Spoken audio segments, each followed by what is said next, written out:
এটা কি কাটেন আপনি? এটা কি বানাবো আজকে? কি বানাবেন? দেখেন কি বানাই। লাঠি দিয়ে আবার কি বানায়? কি রেসিপি? দেখা যাক কি বানান। সো হ্যালো গাইজ, আসসালামু আলাইকুম। কেমন আছেন? আশা করি আলহামদুলিল্লাহ সবাই ভালো আছেন। আমিও আলহামদুলিল্লাহ ভালো আছি।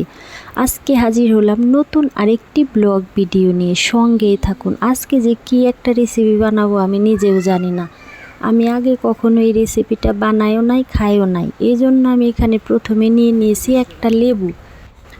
লেবুটা আমি খুব সুন্দর করে পরিষ্কার পানি দিয়ে একটু ধুয়ে নিলাম। এখন আমি একটা চাকু দিয়ে লেবুর খোসা, উপরের খোসাটা ছাড়িয়ে নেব। পাখির কিচিরমিচির ডাক এবং মাঝে মধ্যে মোরগও কুকুরকু করছে, আবার শোনা যাচ্ছে গরুরও ডাক। শুনতে কিন্তু ভালোই লাগছে। লেবুর খোসাটা আমার ছাড়ানো হয়ে গেছে। মশলা তৈরি করব এই লেবু মাখার জন্য। দেখুন লেবুর খোসাটা ছাড়ানো হয়ে গেছে। এখন আমি মশলা তৈরি করব। প্রচণ্ড গরমে এইরকম টক জাতীয় খাবারই কিন্তু ভালো লাগে। তারপরে যদি হয় মজাদার লেবু মাখা। মশলা তৈরি করার জন্য আমি এখানে একটা প্লেট নিলাম।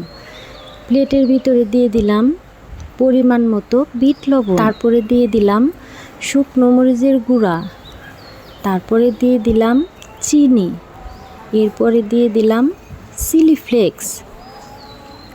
এখন আমি যে লেবুটা খোসা ছাড়িয়ে রেখেছিলাম, আর প্রথমেই আপনারা দেখেছেন ভিডিওর প্রথমেই দেখেছেন আমি কুঞ্চি দিয়ে একটা কাঠি বানিয়ে নিয়েছি।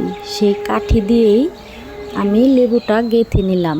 কাঠির ভিতরে লেবুটা সুন্দর করে গেঁথে নিয়ে আমি যে মশলাটা বানালাম সেই মশলার ভিতরে গড়াগড়ি খাওয়াচ্ছি। গড়াগড়ি খাইয়েও হলো না, এরপর আমি হাত দিয়ে খুব সুন্দর করে মশলাটা মাখবো। জানি না খেতে কেমন হবে, কিন্তু দেখে মনে হচ্ছে খেতে মাশাআল্লাহ অনেক মজা হবে। আমি কিন্তু মোবাইলেই দেখেছি এই রেসিপিটা, দেখেই নিজেও একটু ট্রাই করলাম। জানি না কেমন হবে, তারপরেও এখন খেয়ে দেখব যে কেমন হবে। খেয়ে দেখলাম মাশাআল্লাহ এত মজা, এত স্বাদ হয়েছে তা বলার মতন না। আপুরা আপনারা বাসায় একবার ট্রাই করে দেখবেন। তো বন্ধুরা, আজকের ভিডিওটি কেমন লাগলো?